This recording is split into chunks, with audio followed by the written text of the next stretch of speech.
ორი კაცი რო დააჯდეს ყურძაზე ვლაპარაკო. ოჩერედებში უფრო იღლება ადამიანი ვიდრე კრეფაში. მიუხედავად იმისა, რომ საქართველოს პრემიერ-მინისტრიც ლევანდელ რთველს გასულ 2 წელთან ერთად უპრეცედენტო წარმატებულად მიიჩნევს, კახეთში მოსახლეობის ძირითადი განსახილველი თემა სწორედ რთველთან დაკავშირებული პრობლემებია. პრობლემა ბევრია: ყურძნის გასაყიდი ფასი, უკვე დაკრეფილი მოსავლის ჩაბარება, რიგები ქარხნებთან და ასე შემდეგ. თუმცა მოსახლეობას ყველაზე მეტად მაინც შხამქიმიკატების ფასი აღელვებს. მიუხედავად ამისა, ტაბულოს მიერ გამოკითხული მევენახეების უმრავლესობას არ აქვს დათვლილი, რა უჯდება 1 კილოგრამი ყურძნის მოვლა და შესაბამისად რამდენი აქვს მოგება.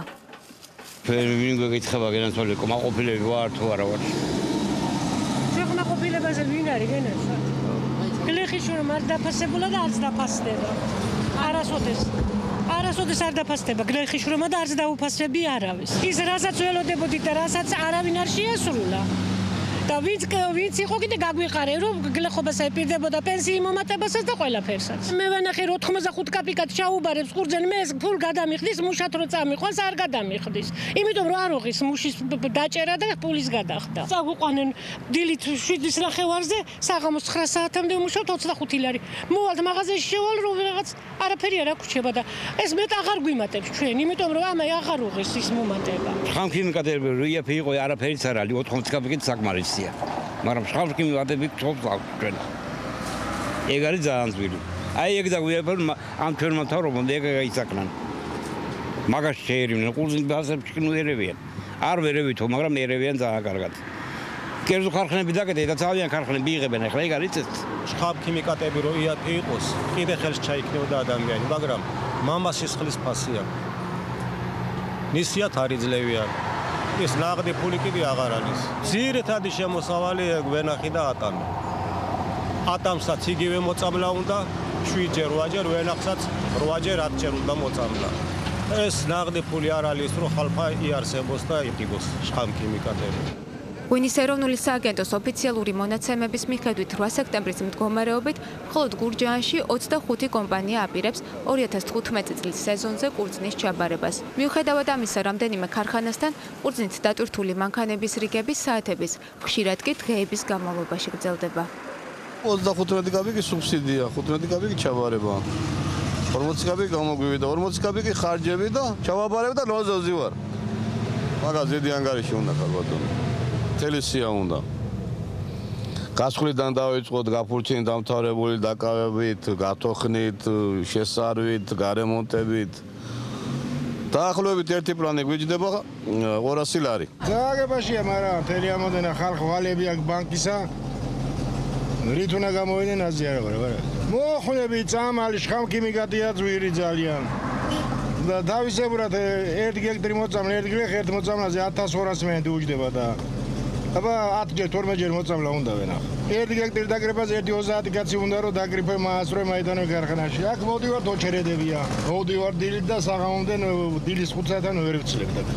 რობერტ ქემაშვილს ვენახი გურჯაანში, სოფელ ჩუმლახში აქვს. ყურძნის კრეფა ჯერ არ დაუწყია, თუმცა დაახლოებით 8 ტონა მოსავალს ელოდება. ამბობს, რომ ვენახისთვის მოვლა არ დაუკლია და წელს 12-ჯერ შეწამლა, რადგან ხელისუფლების დაპირება იყო, რომ კილოგრამი ყურძნის ფასი 1 ლარი იქნებოდა. 6-სულიანი ოჯახის ძირითადი შემოსავალი ვენახი და ატამია.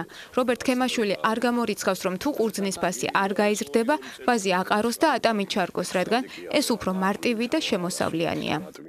ჩვენიერი ყურძენი მოვიდა ყველაფერი, მაგრამ რა ვქნა, აჰა. არ იღებ, ჯერჯერობით არ იღებენ თვითონ სახელმწიფო ქარხანა არ ვიღებთო, კერძო შავაბარეთო. სიტკბო მეტი მეეცემა, წონაში დაიკლეს. მერე იღებენ, რომ მეტი შემოსავალი ქონდეთ რა. მოუარე ყველანაირად. როგორც დაგვპირდნენ, ლარს გადავიხდით. თავრობამ, ამ ხელმძღვანელობამ. 60 თეთრი ხარჯი ფულად ვერ ამოდივარ. წამლად, აი წამლი ფულზე ვერ ამოდივარ. ზურგი თავწამლი, ესე იგი 25 პლანი, 5 გექტარ, 5 კილომეტრს გავდიოდი, 16 ლიტრიანი იმით აპარატით აკიდებული, მე მეწამა კაი ყურძენი და ვენახ მოსავალი მომსვლოდა. შხამქიმიკატები დოლარმა აიწიაო, შხამქიმიკატებმაც აიწია ფასები.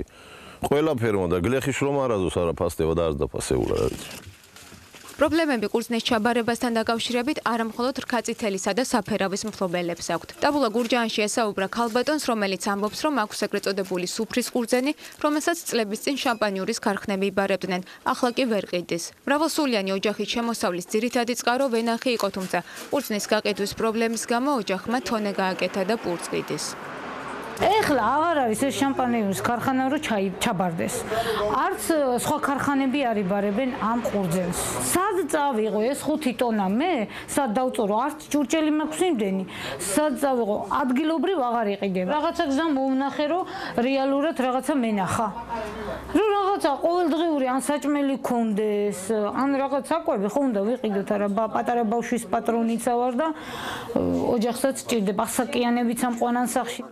კახეთში მევენახეებს ძირითადად რქაწითელი და საფერავი მოჰყავთ. კომპანიები და სახელმწიფო წელს მათ 1 კილოგრამ რქაწითელში ჯამში 70-დან 80 თეთრამდე უხდის. საფერავში კი დაახლოებით 85 თეთრს. შარშან მინიმალური ფასი 1 ლარი იყო, 1 კილო საფერავის ღირებულება კი 2 ლარ ნახევარსაც აღწევდა. ღვინის ეროვნული სააგენტოს ოფიციალური ინფორმაციით ამ დროისთვის კომპანიებმა 11,000 ტონაზე მეტი რქაწითელი და დაახლოებით 13,000 ტონა საფერავი მიიღეს.